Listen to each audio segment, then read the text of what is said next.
Was there a theme to the party you had going on last night? Or Yes. So we were supposed to be going to New Orleans this week, for vacation. Rescheduled from last year when we couldn't go, obviously, because of COVID. And they just got hit by that hurricane, so we had to crap. cancel again. So I had like a New Orleans themed party where I spent like 7 hours cooking gumbo. Oh, see, I love. Yeah, I love gumbo. I've made a gumbo many a time myself over here, but I don't know if I'm doing it like in any kind If you're of. doing it right. Yeah, I think I might be like I'm substituting too many things. I'm like, oh, that'll work. I'd never made it before until yesterday, and it might be the best thing I've ever made. It turned out like I cannot even describe how good it was. Yeah, Okay. yeah. See, I was originally going to ask, like, what do they eat there? And as soon as you said gumbo, it's like, oh yeah, of course. Yeah. Eat there. I think I used to do it. I used to put like celery in instead of. Yeah, you put celery in. But I was using it to replace the okra. Thinking like, that's very different. Yeah. You can get okra down the road at Asda. Yeah, you need the okra as the thickener. Yeah, that was. I found out then one time. Then I did put in okra like after a couple of years. I was like, holy crap, this is so much better. It's like, that's why you put that in. Well, as a vegetarian who obviously I'm in England, I eat a lot of Indian food.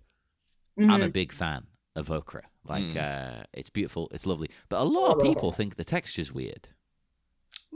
I They think it's slimy and gross. It's I can recommend, John, for your purposes, you can make a very good veggie gumbo with like I've made it a couple of times with like corn, chicken pieces and stuff. It's turned out very well.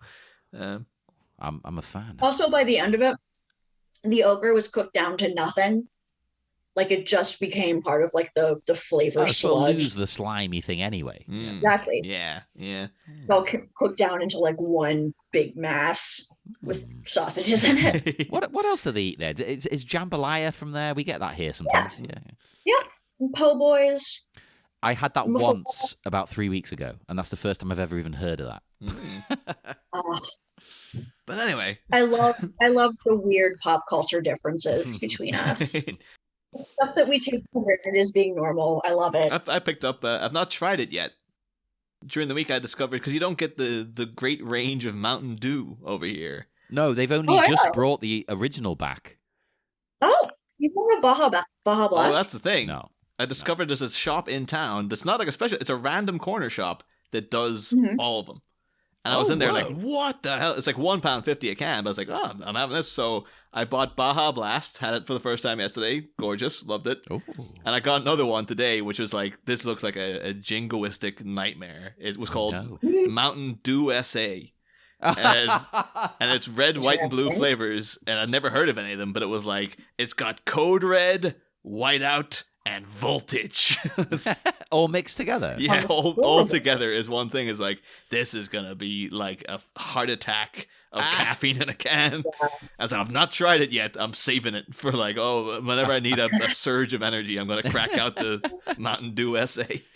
Oh, that's great. Because like, yeah, when we were kids, I don't know what it was like in Ireland, but I remember when they brought Mountain Dew out over here. And it bombed so hard, it disappeared for like 20 years. Yeah. it only came back here about 5 years ago, and they had to remarket it as like, it's an energy drink. So it's sold as an energy drink, like a Red Bull.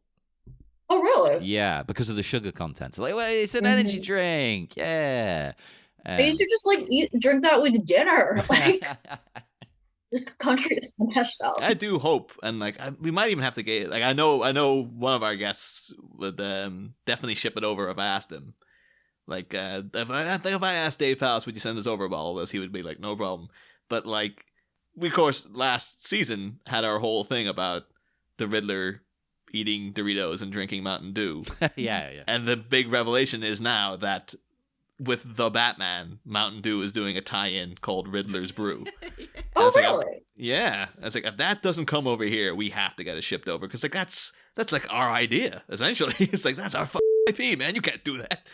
So we had a whole thing, too, about like, the Riddler's a bit like the Zodiac Killer with all these riddles and stuff. And then now it's just like, he's flat out the Zodiac in the new movie. It's like, is Matt Reeves listening to the show? Is he actually there in the background? And like, yep, I'm swiping it off from this one podcast. It'll come out on the the extras of the Blu-ray. I'm like, yeah, you know what? I got really inspired by that podcast, Batman. So we should start putting in really stupid ideas like Mr. Freeze, but he's literally made of ice cream or something. And then see if it pops up in a future movie. It's like, we fucking got him. I knew that Matt Reeves piece of shit was stealing everything from us. You said that's a stupid idea. I think that's a genius idea. You just have to make it like it's his idea. Yeah. He's like Clayface, but he's ice cream, I guess. Oh God. I guess Hey, Ice Face. Yeah. You're putting Batman inside his chest so he's all getting like suffocated by like chocolate chunks and stuff into his face. But anyway,